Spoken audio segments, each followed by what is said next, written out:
Hey guys, quick little introduction to codecs here. Just let me change the slide. Codecs, the compressors, the decompressors, the coding and the decoding of images, moving images so that we can transmit, store, and play them. Extra movies, links as part of this, also the PowerPoint, go through it at your own speed and fill out the Google form or the form which is with this. Okay, let's begin. First slide here. With digital images, what happens is, quite simply, we have red, green, and blue right here, which goes into our lens. It's picked up by our CCD, charge coupled device, and we have what's called an analog to digital converter, which changes this RGB into something called YCBCR. So up here, RGB is encoded to YCBCR, which is luma information, black and white information, plus chroma information, or simply put, color information. Okay, so this is the beginning of coding our material in a digital world, our picture material, so that we can deal with it, deal with the huge sizes of transmitting, storing, etc. Let's see how this turning RGB into YCBCR helps us. Go to the next slide here. And so here are some pixels represented in one line of video, let's say, right here. And in the first pixel, and I'm just going to zoom in, we have full color information. So, whoops, we have full color information here with Y, which is the black and white information, CRCB, which are the two units of color or chrominance information, which completes the picture. So that's all we need. This equals full RGB information. But in the pixel beside, we only have luma information, or black and white information. Next one we have full. Next one luma. So this is called 422 chroma subsampling. And this is how moving picture camera manufacturers get away with compressing or beginning to compress their pictures. Oh, there I am. My God, the thing is so... I'm getting a little bit of blast of sunlight here. Anyway, so we begin with chroma subsampling. Let's go to the next slide. Now there are two types of codecs. There's lossy and lossless. Lossy codecs, which are probably the most popular, throw away information. They throw away less critical information. So in the case of chroma subsampling, that's a lossy thing where we're throwing away some color information that the camera engineers have deemed not so important. And then there are lossless codecs, which store all the original data that was in the original image. We're not going to concern ourselves with lossless codecs because they're a little bit rare in the video world. Let's look at these different lossy and lossless and further define them by how they do their compression. And so I'll just go to the next slide here. And we get into these words or terms: intra-frame compression and inter-frame compression. So intra within, inter within the group. So intra-frame compression utilizes spatial redundancy, that is, stuff in the picture that's the same, to define data that can be discarded.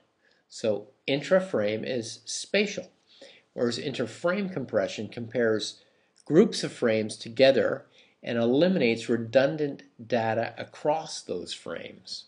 So as I sit still here in this moving image, redundant data is all of this stuff on the screen. But when I move my face, this is not redundant data because it's changing constantly.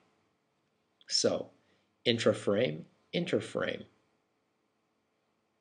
Intra-frame is spatial. Interframe is temporal for moving images.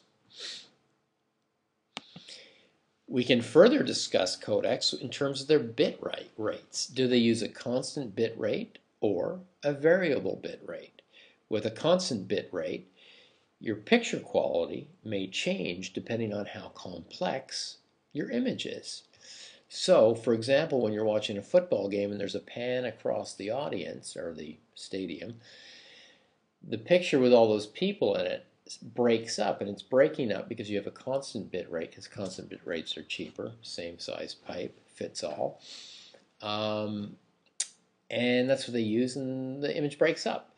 Whereas if they had a variable bit rate allowing for complexity of picture, when you pan across the crowd, they wouldn't break up, but that costs more money because the pipe basically is varying in how much data it's taking, and companies don't like to do that. They like to have things constant so they know how much it's going to cost. So constant bit rate and variable bit rate. Next slide. Let me just adjust this thing. I'm getting weirded out by this sun thing. Boy, oh boy. Anyway, our intra-frame compression, the stuff that's done within, is done much like your JPEG pictures are done. JPEG, Joint Photographic Experts Group, we've all heard of it. This is an intra-frame process where chroma subsampling is done and spatial compression is used. So what we do is we do the packaging of RGB into YCBCR, and we also do spatial redundancy, which is a mathematical thing, where we take chunks of much the same and just keep it the same. So we take that orange back there, and we say, hey, let's not show all the shades of orange, let's just do chunks of orange, and everyone will be happy, no one will notice. So that's how a JPEG works. And so we can compress some of our frames in a movie using JPEG compression. It's done, it's simple, and it works. But what do we do? If we did that to every frame, we'd still take up a lot of room because a JPEG can be pretty big. It could be megapixels big. So we have to figure out a way of using JPEG compression, but then also reducing the size across many frames. And we do this with the MPEG compression, which is my next slide. And MPEG compression uses interframe compression or temporal compression in order to throw away redundancy over time. So we'll just look at the slide here. So we use two different compression schemes here. We use the spatial and we use the temporal. So the spatial, as I've already said, is much like JPEG compression. But we only compress certain frames because we can't compress them all. These are called iframes or intra-pictures. So iframes are just like JPEG photos. And the iframes are interspersed along the timeline. So out of 2 seconds or 48 frames, we might have 3 or 4 of these iframes. And so from these 3 or 4 full frames, we will determine what the other frames should be mathematically, but never store the other frames completely. And that math is done by these guys called P and B frames. And I'm going to go over this in class because it's just a little bit complicated. And you might get bored listening to me talk about it here. So we'll go over this in class, but temporal work is basically done by iframes. But temporal work is done by these P and B frames, with the iframes being the boss. And I'll explain all this in class. Read these definitions if you get a chance, and try and see if it makes sense to you. I'd be curious. And then finally, there's a little diagram on how this works. And again, I'll explain that in class. But this part here, I don't have to explain that much because it's fairly simple. So we've compressed our picture using temporal techniques and spatial techniques. So we've got JPEGs along the timeline, and then we have these P and B frames, figuring out what the frame should look like in between because of changes.